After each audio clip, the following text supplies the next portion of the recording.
I do have a question for you, Armin, for your introductory topic here at the beginning of the discussion. You're talking about Trump wanting to arm the Iranian people. What do you think about this idea of not just having the US military involved, but more so the defected elements of the Iranian police and Artesh meeting at a port city such as Bandar Abbas to then train the Immortal Guard and train the Iranian people in weapons and in tactics to then eventually move north? I was just wanting to get your 2 cents on that. What I made a video yesterday basically arguing exactly this. Exactly this. Basically, hold on, let me see. Yeah, so Bandar Abbas or any city in southern Iran next to the Persian Gulf would be ideal for this. And I mean, it doesn't even need to be specifically targeted. So here's the plan that I suggested, right? I suggested that you pick a city in southern Iran. Not, I'm not talking about the islands. I'm talking about the mainland. Preferably a city that is close to the Strait of Hormuz, and then you just liberate just one city, and you don't need to continue to liberate it. You just liberate it enough for just a while, and you basically make that the base of operations for liberating the rest of Iran. And then you call upon all Iranians. You get Prince Reza Pahlavi to call upon all Iranians who want to liberate Iran to come to the city to get vetted, important, and then trained, because we also want to make sure we're not giving guns to people who we shouldn't be, and then trained with, and we shouldn't just be giving them guns. It's very important that we also give them drones. And I think some Ukrainian soldiers could be involved in these operations, because Ukrainian soldiers were involved in training people, the opposition in Syria, and that was very, very effective when it comes to bringing down Assad. So you give them drones as well, and you train them on how to use drones. And you could, so if you're talking about people from the Artesh, well, if this is open to anybody, so many people from the Artesh could also just come to the city and just join. And again, the reason why it's important that this, in my opinion, for the city to be close to the Strait of Hormuz is because for this plan to work, we need an immediate political win. So if the final win is the liberation of Iran, we need a shorter term win. And as this army expands and gains some territory, then the Hormuz Strait would be open, because then the Islamic Republic will be lose control over the Hormuz Strait. So this shorter term win will give you enough political capital for you to continue this operation until all of Iran is liberated.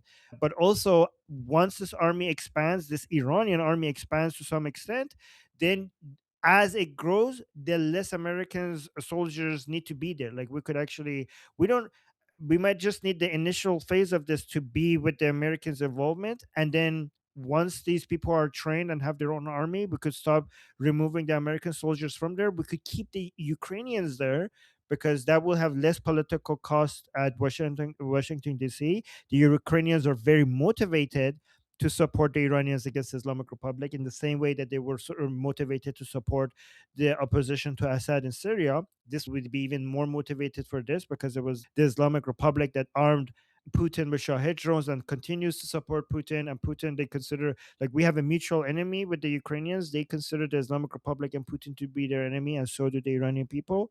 So this would be a huge advantage to them. So we could basically get this done. We could basically get the momentum to the point where the Americans are very little involved, like their amount of involvement is very little, and that will just be a momentum. As soon as we liberate a huge parts of the southern Iran, we have millions, we have so many people on our side that this will, I think, grow exponentially. We just need a catalyst at the beginning. Is this resembling what you're suggesting, or am I going in a different direction? No, no, no, no. This is totally resembling what I was suggesting. I should have been. I apologize. I should have been more specific because I knew that was your general suggestion was to meet at the port city near the Strait of Hormuz. But I was asking Correct. more specifically who would lead and train the Iranian Immortal Guard. So it makes sense of what you're saying is have the Americans do it first, and then have the defected Artesh and police carry on the job later, and then move north. And for the Americans, I mean, for us here, I can't think of a better group to do that than the American Green Berets. Their motto is Depresso Libere, and they specialize in training indigenous units to fight Yeah. from ground zero from nothing. So, like I said, I should have been more specific in my question, but that's the point I was getting across.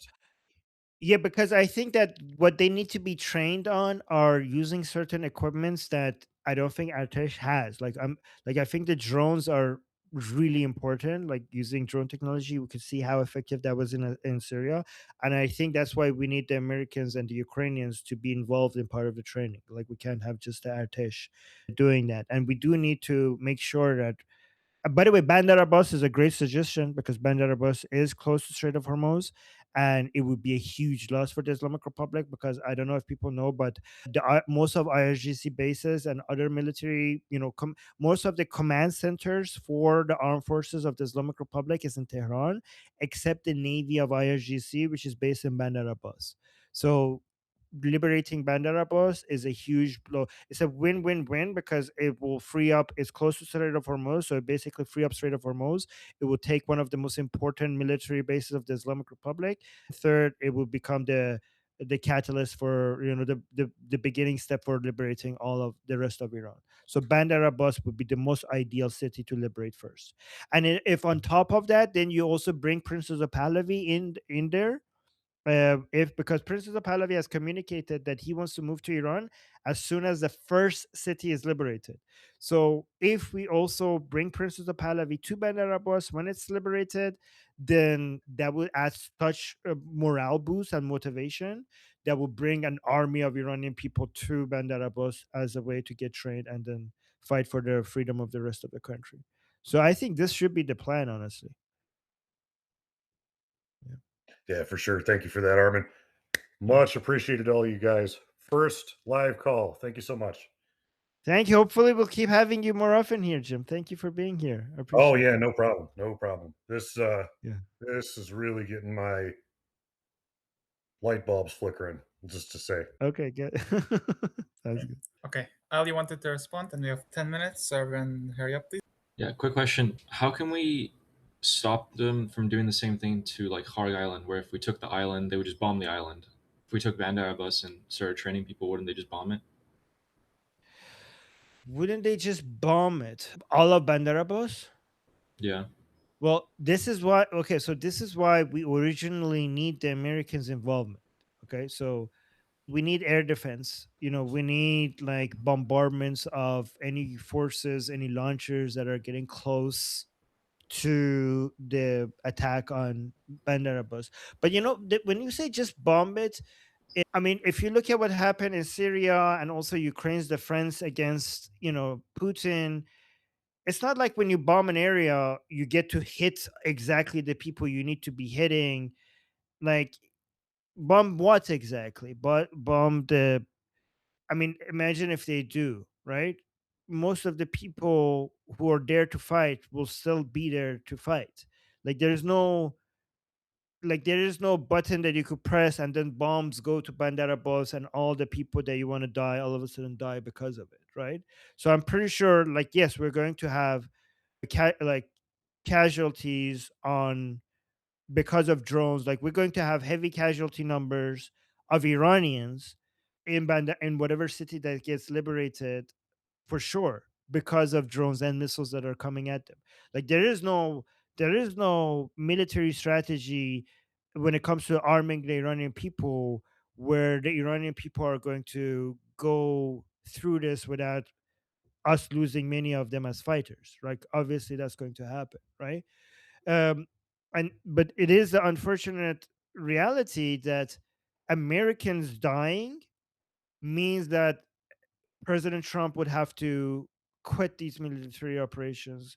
But unfortunately, but when Iranians who are fighting for their own liberation, their casualty numbers is not going to have the same political impact in the United States. That's just a reality of it, right?